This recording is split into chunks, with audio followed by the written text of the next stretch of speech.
Hello. As you know, this is Carol and Chris, Coffee Conversations at Nine Flags Coffee Roasters, 1504 North Street, Nacogdoches. 75965. You got it. 65. It's very similar to my last address's zip code. So sometimes I have to stop and. Do you remember your first telephone number? 707-422-9290. Tuxedo 8 1427. Tuxedo? Yeah.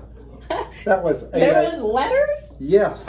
It was TU8 1427. In the olden days? Yeah.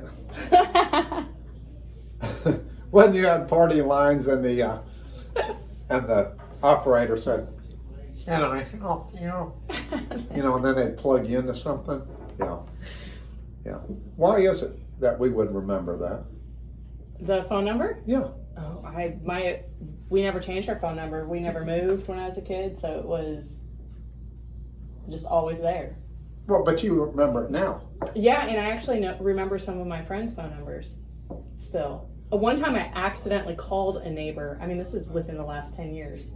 Just dialing, for some reason, I dialed their phone number. I hadn't called that house in 10, 12 years. And then their dad answered the phone. I was like, oh no. I hung up. I can still remember my student ID at FIU, before it was FIU University, 12497. Why do we remember minutia? I don't know. Not everybody does, I can tell you that. Some people have no recollection of almost anything from their youth. I have no recollection of what I did yesterday. Oh, well, I do. But I'm not from the olden days. So. Give yourself another 80 or 90 years. You'll be like me. Listen, I want to ask you something. And of course, Nine Flags Coffee. When is the best time to drink coffee? When I raise this. Oh. You know what this means? Oh, are we clinking? There we go. But when is the time to drink coffee? The morning, for me, is when I'm most excited about drinking coffee. To get started? Yeah. What is it that starts about coffee? It's just a nice little habit. I don't know. But then here at Nine Flags, there's a big rush in the early afternoon. See, I've never been a coffee purchaser. I've never gone in and made a habit out of going into a coffee shop. I've either been working in one or at home. But at home, when I brew it, gives me, let's say, 15, 20 minutes of what my aunt refers to as stare time. You drink your coffee and you stare. It might be out a window. It might be, I don't know, maybe you have a wall of pictures, but it's getting your brain going. You're thinking about your day, you're thinking about what you're doing. She calls it stare time. I call it stare time. You're getting your organization. Yeah. Getting your head in line. And some people read in the morning or they watch the news. I want to tell you, that brings me right into something I wanted to ask you about. Dreams. Ugh. Dreams. Yeah. Like actual dreams, like dreams when you're sleeping? Yes. Okay. Yes. Not like hopes and dreams. Or hope and change. Oh. No, Well. dreams. What Now, about 'em? dreams, you're working out problems. Or maybe you're not. What do you think dreams mean? I don't really take a whole lot from them anymore. I believe they mean something. Yeah, I do think it's your brain's way of working out different things. I think it's different for everybody. I don't know. Dreams, I believe, are a way of working out problems, just like you were talking about. Do we have a solid answer from like a professional? I'm talking here. I'm not saying that you're not a professional. I've never you a made- dreamologist? I have mean, never made money. What's at your this. what's I your should have. title? I need the bibliography. Roll it out, buddy. Give me the list. I think if you will do a bit of study on it, you will find out that dreams indicate something. I believe that it is a way of working out problems?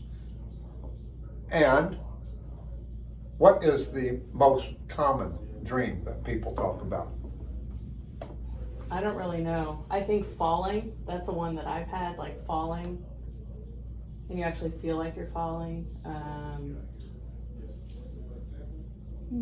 I would say the one that most people would say, oh yes, I've had that. They're going somewhere and all of a sudden they realize they're naked. Oh, I've not had that one. I've had the dream where you're somewhere and you realize you're not supposed to be there. You're like, why am I here? And there's like this panic involved with it. See, you're trying to work out the problems that you had when you were younger, when you were a burglar. Do you remember when you were a burglar? I've never burgled. You've never burgled. I can say, not that you would admit to. Not that you would admit to. Listen, I don't have a criminal mind. I'm not involved in. I've never done a B&E. Not a criminal mind. No, it's not in there. Can I tell you about a dream I had last night? Did you burgle something? I burgled nothing. Okay. But Okay. I think the dream that people have where they're somewhere and they have no clothes on, Yes. I believe this is you're trying to work out ill preparation.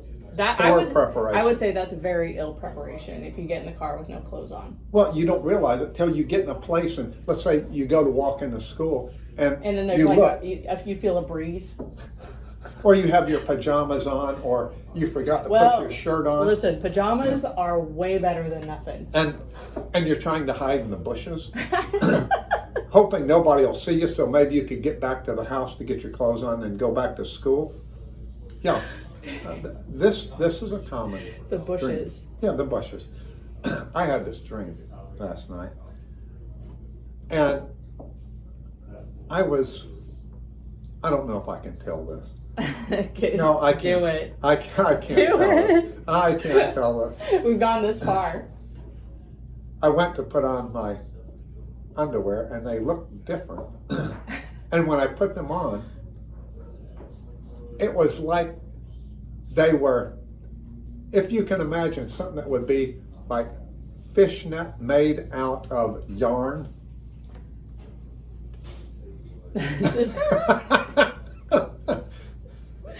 And I put these on and I looked at them and I said, this ain't right. this is not right.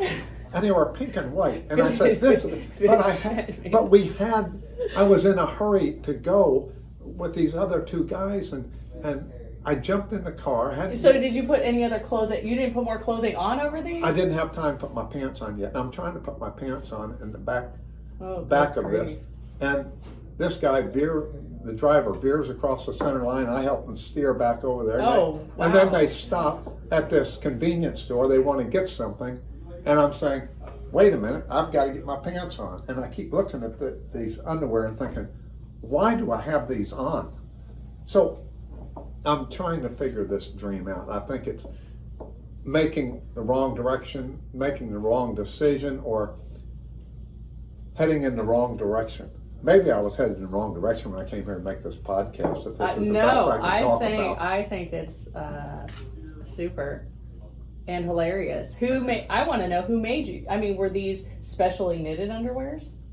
Was there any backstory you got in this dream? There is. Like, where did these come from? I have no idea. I just looked at them.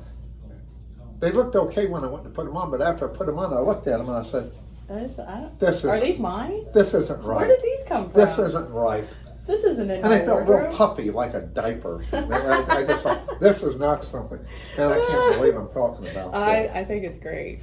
Listen, I want to ask you about something. This was really what I first wanted to start off with. The role of women. Oh, women's work. I know about it. Women's work. That's a direct quote from my friend Mitch. That he referred to every time you had a broom in your hand that you were up to women's work. So, you think that there is certain work for women and certain work for men? Yeah. there's some work that outside of the exceptionally strong, physically strong, or there's certain jobs that I won't say women cannot do 100%, but there's certain jobs that men have to do. World War II.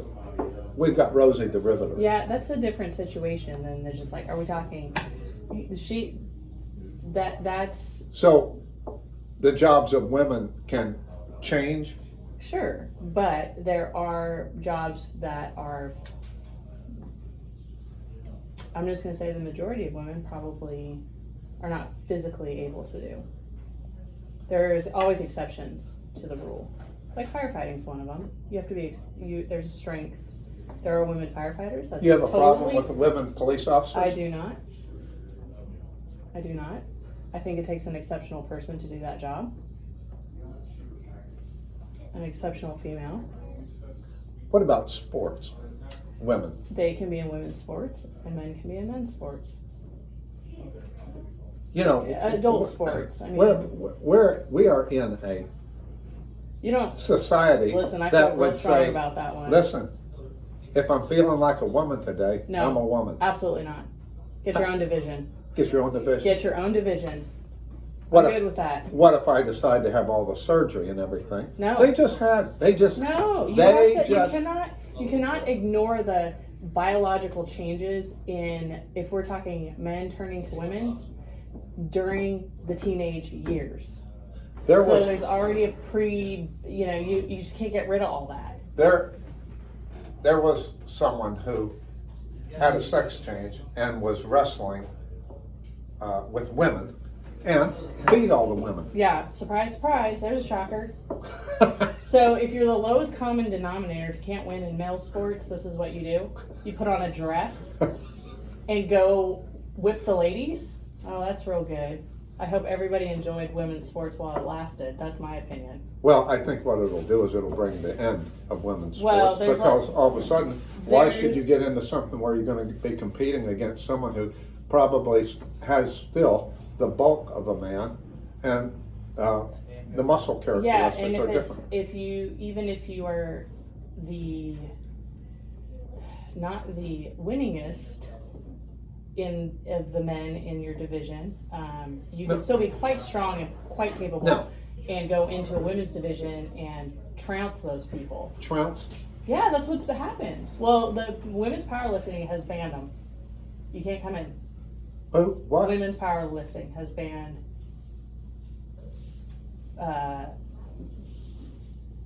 former Transgender? males. Yeah, I don't Transgender know. people? You're, I didn't know that. This is a very controversial it just subject. it's just come up. I follow it because You follow it. I follow it because Well. I spent many years working out, competing. I understand athleticism. It's possible. I It's would just like doable. to show, can you see this on the podcast? Oh my goodness. This, I might say, is Katie Sandwina. She's looks She- like she's from the circus. She did. Yeah. She did perform with Barnum Bailey Ooh. up to 1941. She had the genetic qualities of her mother and father. Her father was 6'6". But she looks like she's not short. She's 6 foot, and her mother had 15-inch biceps. Yeah. Wow. She did feats of strength Okay. in her own time, but the great Sandwina would lift her husband. That was in that picture was her husband, 165 pounds, Mm. could lift her husband over her head with one arm. Hey, you go, girl. She spent up to age 60. She was still straightening out horseshoes and breaking horseshoes. Wow. She was a real woman. Yeah, it's impressive. Which brings me to, what is a real Oh, woman? What makes a goodness. real woman and what makes a real man? Come on. I'm digging I in mean, there. are you a real woman? Yeah. What makes you a real Hello. woman? I am capable. I can take. First of all, I can take care of my family. I can feed myself. I can. If I need to go out and What make was the song? I am I- woman, listen. watch me grow. I have a wide variety of talents and abilities. Can you lift your husband over your head with one arm? I can't, but I'm pretty strong, which is why I get upset when I hear about this sports thing, because Can you break horseshoes? no, absolutely not. Not So- even close. So what does being a woman? What Besides, what does that mean? I mean, obviously the physical, but I'm talking about, when a person says, that's a real woman or that's a real man. What is it that makes that? Oh goodness. See, I think it's more difficult. I think it's more difficult, at least for me, to try and figure out what makes a real woman. I would say a real man.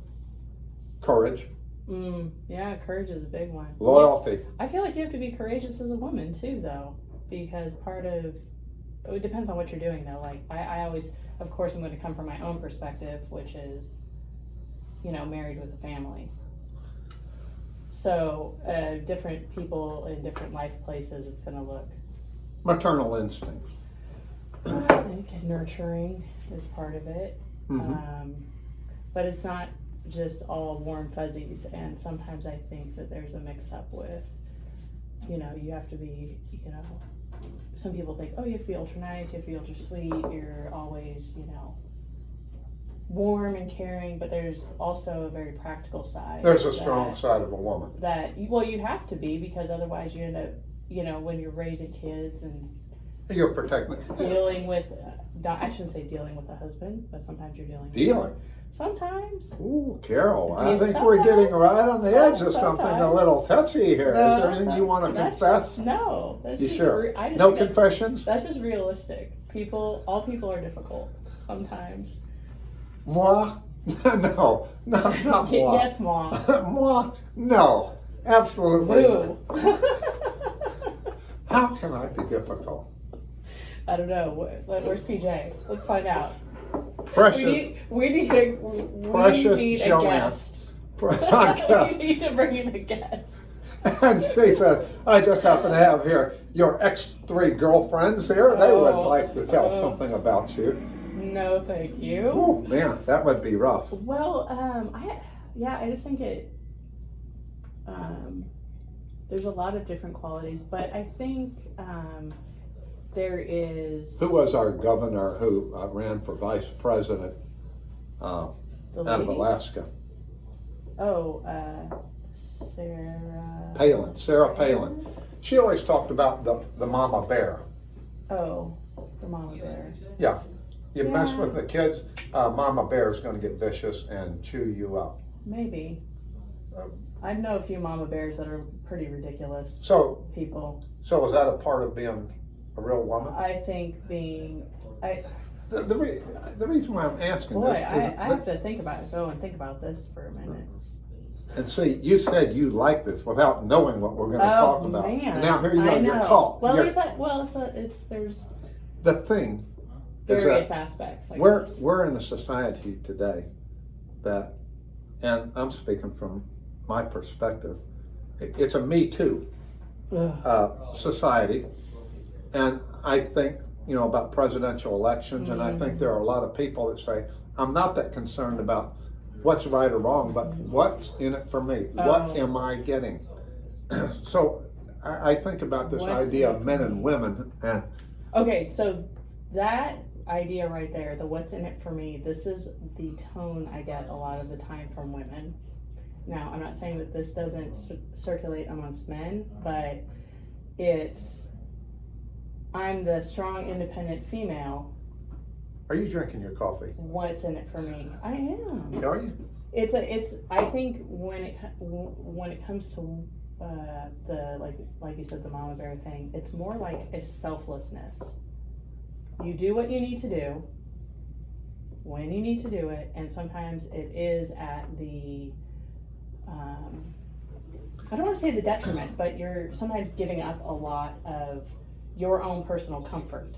These are maternal instincts. Yeah, also that goes for in a relationship, in your marriage. So a lot of times you have to go, well, I don't like this, but it's for the greater good. And I think we have in our society nowadays, it's all about me and my feelings and do I feel okay about it? Oh, and I don't want to incur any trauma. Oh, the trauma. We're all obsessed with the trauma. And it's like, why don't we just cool it on thinking so much about ourselves all the time? If we keep thinking about, oh, the trauma and how I feel. It's like wallowing. It's like it is my impression that this is a person that likes to be a victim. Yeah, and there's an immaturity there too. There's that I think the victim thing is a symptom of a lack of maturity. Now, some people might think that this is rather cold, but I would say, and I can point to things in my life where I was a victim, but I always looked at it, and I had a time where I said, poor me, but after the reasonable amount of time, I said, now what am I going to do about this? I am going to do something about this. I will not be a victim all my life. I think if we, as a nation, would quit thinking about us being a victim and take that hurt or anger or whatever it is and channel that into a profitable way of making things different so we don't have to be victims or minimize the number of victims. One of the things that I've noticed is that there is this over importance drawn pointing to the struggle instead of overcoming. We have to live in the struggle. Oh, the struggle. Oh, it's like instead of, okay, how are we moving past? Are we overcoming? Are we going to get to the other side? Coming up with a plan. Instead, it's, everything's just so much work. And I understand I'm not meaning to be insensitive to people that truly have major stuff, but we have had suffering all through humanity, and all through America, and America is not perfect. We're not perfect today, but in my opinion, it is the best place to live. Duh. I'm like Merle Haggard. When you're running down my country, you're walking on the fight. You're walking on the fighting side of me. I agree. Don't be running down my country. But seriously though, and we'll have to get into this another time about my father, how he came into this country, and I'm the first generation from my father's side that was born in this country. Oh, wow. So I have a lot of affection for this flag. So it's well, back to that thought on people struggling, and instead of coming up with a plan or what am I going to do about being a victim? What am I going to do about whatever it is at that moment? I see a lot of the fact that we have so much convenience in our lives interferes with problem solving. It's if I don't have my convenience, I'm suffering because the internet's down. I mean, I know people that they do not, women, I'll say women, there's men out there too, but they don't know how to cook. You don't know how to feed your family. To me, that is pathetic. And does that sound mean? I don't know, but you are so dependent, and it's like, I don't want to do that. I don't want to, I can't be bothered. If you don't have life skills, then I'm not sure if you can have a life or can support yourself or live. I mean, if you can't feed yourself, it used to be to even have that attitude. It used to be not cooking, but how do you grow these things? Yeah. How do you grow and you can forget that with some folks. They don't have any idea. People don't understand how important manure is in this world. I have lots of it at my house. We shovel lots of it right here. There is, if anybody needs any, I've got a pile. I've got a pile. A literal manure pile. Well, I shovel it daily. Actual manure. Our founding fathers, back during that time, in the barn, there was a certain area where not only did they take the animal manure, but they also took the chamber pots and everything and threw it over there. And then the old chamber pot. The old chamber pots. For you who don't know what a chamber pot is, Wikipedia. You'll learn all about it. And everybody's complaining about cleaning a toilet with a bleach wipe. Yeah, but then they would go and they would dig into this manure pile and freshen the ground with it. Yeah. Yes. Well, there's just a whole subject matter on that. The differences in how we live now. It's almost like we have more time to complain. Yeah. Because when you're busy just trying to feed yourself and your family, you don't have time to worry about the internet. Yeah. Literally what am I having for dinner? Or if I can watch the Super Bowl because Dish took it off. Now this is suffering. This is suffering. You know what I had to do during the Super Bowl? Oh goodness. I kept watching. Fox had the exclusive rights to it, and they were talking. It's going to be on. Time it comes on. Oh, that's on Fox Nation. Well, I don't have that. And so, what happened? I watched Gunsmoke for 30 minutes, and then I called up my friend David, and I told him about how I had been a victim. You've been victimized. I've been victimized. Now, see, I was doing something about it. I called him. You were doing something about it. Yes, I called him, and I explained my plight. Did you feel trauma though in the struggle? The struggle was easy. You have to know how to solve your problem. So what I did is I subtly relied on my friend to offer that I might come over and watch the Super Bowl at his house. I doubt it was subtle. Oh, it was very subtle. I just told him. I told him about my suffering and my victimhood, and he said, I can solve that. Why don't you come over here and we have plenty of food? So I told my wife, I said, listen, we can go there and watch it. And I said, let's go. And she said, I don't want to go home. I'm home. Okay. And that's where we should stay. Oh. And I said, I'm sure going to miss you. As I shut the door, got in the vehicle, and drove over to watch the Super Bowl. Poor Joanne. Poor Joanne. I love it. Perfect. Well, I think we've about come to the end of our time. And we've really talked about nothing. And we've talked about everything. But as we always end, this is Chris. And Carol. Having coffee and conversation. Good day.